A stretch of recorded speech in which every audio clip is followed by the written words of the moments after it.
ഇന്ന് നമ്മുടെ വീഡിയോ കൊനൂർസുകളെ എങ്ങനെ എൻഫീഡ് ചെയ്യാം, അതുപോലെ അവരെങ്ങനെ ടൈമിഡാക്കി വളർത്താമെന്നതിനെ പറ്റിയുള്ള ഒരു വീഡിയോ. ആദ്യമായിട്ടാണ് നമ്മുടെ യൂട്യൂബ് ചാനൽ നിങ്ങൾ വീഡിയോ കാണുമെങ്കിൽ നമ്മളെ സബ്സ്ക്രൈബ് ചെയ്യുക, സപ്പോർട്ട് ചെയ്യുക, ലൈക്ക് ചെയ്യുക. നമ്മൾ ഒരു ബേഡിനെ എൻഫീഡ് ചെയ്യാൻ എടുക്കേണ്ട പ്രായമെന്ന് പറഞ്ഞാൽ വിരിഞ്ഞ് ഒരു 25 ദിവസമായ കുഞ്ഞുങ്ങളെ നമ്മൾ എൻഫീഡ് ചെയ്യാൻ എടുക്കാവും. ഇപ്പോൾ നമ്മൾ വീഡിയോയിൽ കാണുന്ന സ്മോൾ കൊനൂറിലെ പൈനാപ്പിൾ കൊനൂറിൻ്റെ ചിക്സുകൾ ഏകദേശം ഒരു മാസം പ്രായമായ കുഞ്ഞുങ്ങളാണ്. അതുപോലെ ഇവരെ ഒരു ദിവസം 4 നേരമെങ്കിലും നമ്മൾ എൻഫീഡ് ചെയ്യണം. അപ്പോൾ നമ്മൾ എൻഫീഡ് ചെയ്യാൻ ഉപയോഗിക്കുന്ന ഫോർമുല ഏതാണെന്ന് വെച്ചാൽ A19 ആണ്. A19 ആണ് നമുക്ക് ഏറ്റവും കൂടുതൽ റിസൾട്ട് തോന്നിയത്. ഒരു 10 ml സിറിഞ്ചിൽ സ്മോൾ കൊനൂറാണെങ്കിൽ നമുക്കൊരു 6 ml കൊടുക്കാം.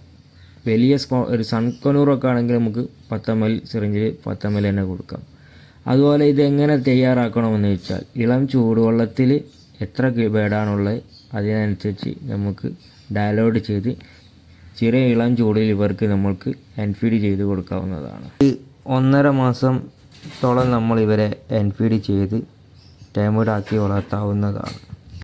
അതുപോലെ ആദ്യമായിട്ട് നമുക്ക് ഇവരെ എൻഫീഡ് ചെയ്യുമ്പോൾ ഇവരങ്ങനെയൊന്നും ഫുഡ് എടുക്കില്ല. അപ്പോൾ കുറച്ച് ഇവർക്ക് നമ്മൾ കൊടുത്ത് ശീലിച്ചാൽ ഇവർ 2 ദിവസം കഴിയുമ്പോൾ ഇവർ നല്ലവണ്ണം എൻഫീഡ് എടുക്കുന്നതാണ്. അതുപോലെ തന്നെ വിരിഞ്ഞ് ഒരു 10-15 ദിവസം കഴിഞ്ഞാൽ അല്ലാതെ തന്നെ നമ്മൾക്ക് ഇവർക്ക് ഫീഡ് ചെയ്ത് കൊടുത്ത് പഠിപ്പിച്ചാൽ ഇവരെ പെട്ടെന്ന് തന്നെ നമുക്ക് എൻഫീഡ് ചെയ്ത് ടൈമിഡാക്കി വളർത്തുകയും ചെയ്യാം. അങ്ങനെ നമ്മൾ കൊടുക്കാറുണ്ട്. അത് ഓരോരുത്തരുടെ ഇഷ്ടം പോലെ.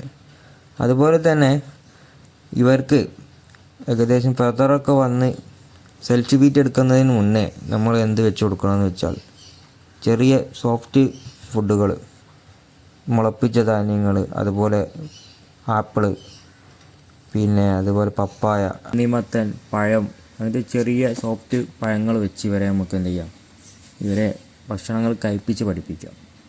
പിന്നീട് നമുക്ക് ചെറിയ സീഡ് മിക്സുകളായ തിന, അതുപോലെ നെല്ല്, ഈ സൺഫ്ലവർ സീഡുകളൊക്കെ വെച്ച് ഇവരെ എന്ത് ചെയ്യാം, നമുക്ക് ഭക്ഷണം കഴിച്ച് പഠിപ്പിക്കാവുന്നതാണ്.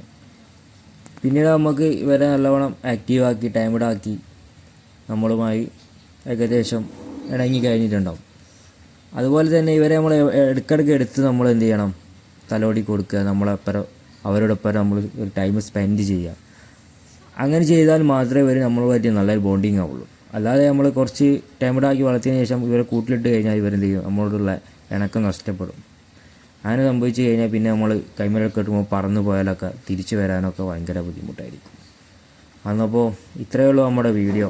ബേഡ്സിൻ്റെ വീഡിയോ നമ്മൾ വീണ്ടും വരുന്നതാണ്. അതുപോലെ നമ്മളെ സബ്സ്ക്രൈബ് ചെയ്യുക, ലൈക്ക് ചെയ്യുക, സപ്പോർട്ട് ചെയ്യുക.